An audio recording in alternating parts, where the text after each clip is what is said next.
In this case, the next area are the small branches that are right here above the cliff, and I'm going to have to take this out of the cabinet in order to peel them.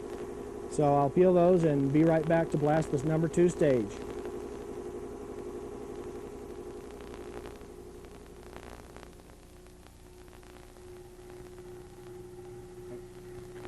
Now I have the small areas peeled out, these little areas that represent foliage on top of the cliff. And I've had to turn the pressure down considerably in order to blast these, because I have to get the nozzle very close in order to get them carved out to the right depth.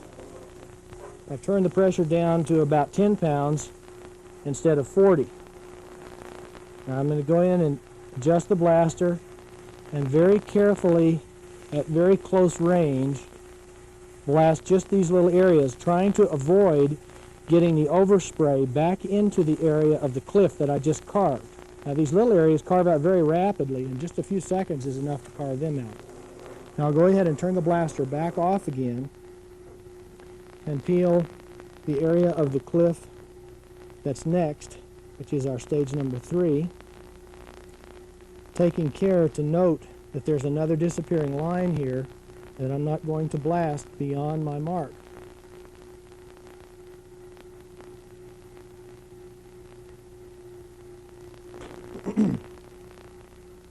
Okay, now I'll turn the pressure back up, and in order to do that I need to take one hand out of the blasting cabinet. So I'll set the glass down and lean it up against a brace that I have set up just for that purpose. I'll set the pressure back up again. Now I'm ready to blast. Turn on the blaster,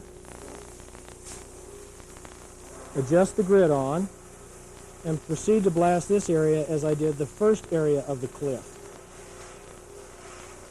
There again, with the pressure turned back up to about 50 pounds, this is much faster than if I had tried to leave the pressure at the 10 pounds that I was using to blast the small foliage areas. Now you'll notice as we get down to this side, I'm blasting the entire open area, the first 2 stages, and avoiding the area where I've got the dotted line for the disappearing line.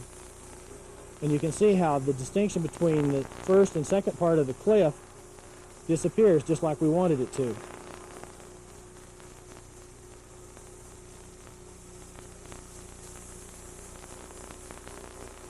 Here again, I'm coming back in and concentrating on the edge that I want to have the deepest, the one where I want to show a lot of distinction and have it well carved out.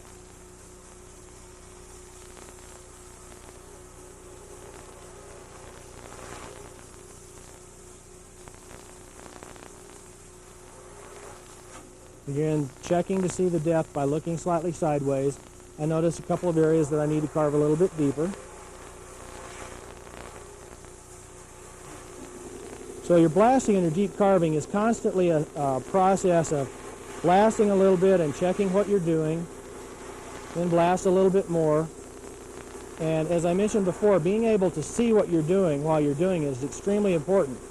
Otherwise, you may take forever to get the depth that you want, or you may blast a hole right through the glass and not know that it's going to go through and ruin the piece that you've spent so much time on. Okay, I believe this is to the depth that I'm looking for. I'm going to turn off the blaster, and you'll notice that right here where I've started my dotted line that indicates that I've cut that and removed the resist, but I'm not to blast there. So I have the depth coming in this area of the cliff, feathering up to the surface.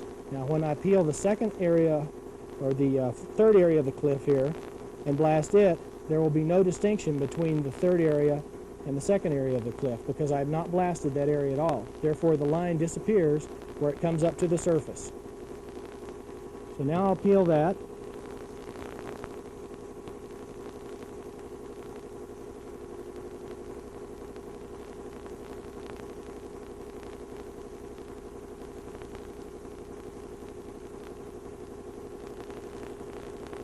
And we're ready to blast again. Turn the blaster back on. Adjust the grid again.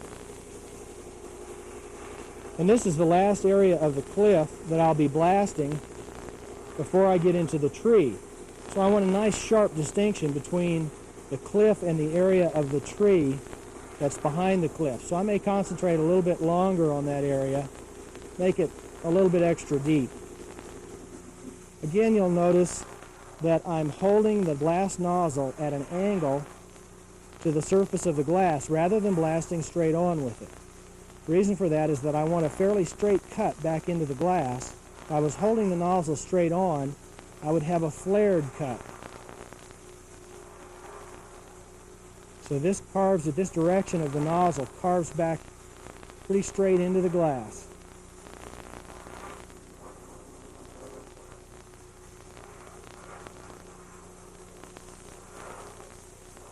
Okay, now that I've got this area blasted to the depth that I'd like to have it, I'm ready to proceed farther. But I wanted to show you in particular how these lines that we plan to have disappear in the middle of the piece actually do that, because as the area was exposed, we had marked in advance the area not to blast with the blaster until the whole thing was peeled. And so due to that, the lines disappear as they come up to the surface, as I mentioned before. Now what I'm going to do is proceed farther with this, and instead of blasting my other areas numbered in sequence from 1 up to 5 or 6, I'll concentrate only on the tree itself and blast up to the point where we have the interweaving lines so that I can show you exactly how to peel and blast that area.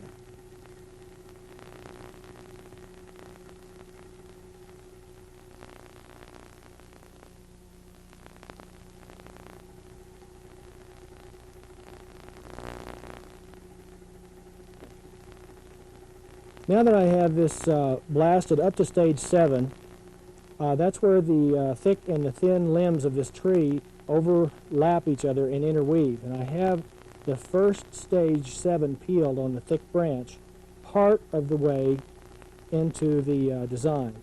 Now, where I had my wavy line crossing that thick branch, I'm going to cut and remove the resist. Now, this is a little bit like the disappearing line, because I have to remember not to blast this line because I don't want that artificial straight line going across the design when I'm finished. What I'll be doing is where this thick branch crosses the thin branch and is further towards the viewer, I'm going to blast it deeper so that it comes out more than the thin branch will, which is blasted later. But while I'm doing that, I'm going to remember to not play the blast nozzle or the sandblaster on the area of resist here that I've just cut. Now, since that's a stage 7, I have to also do that on the other stage 7s in the design.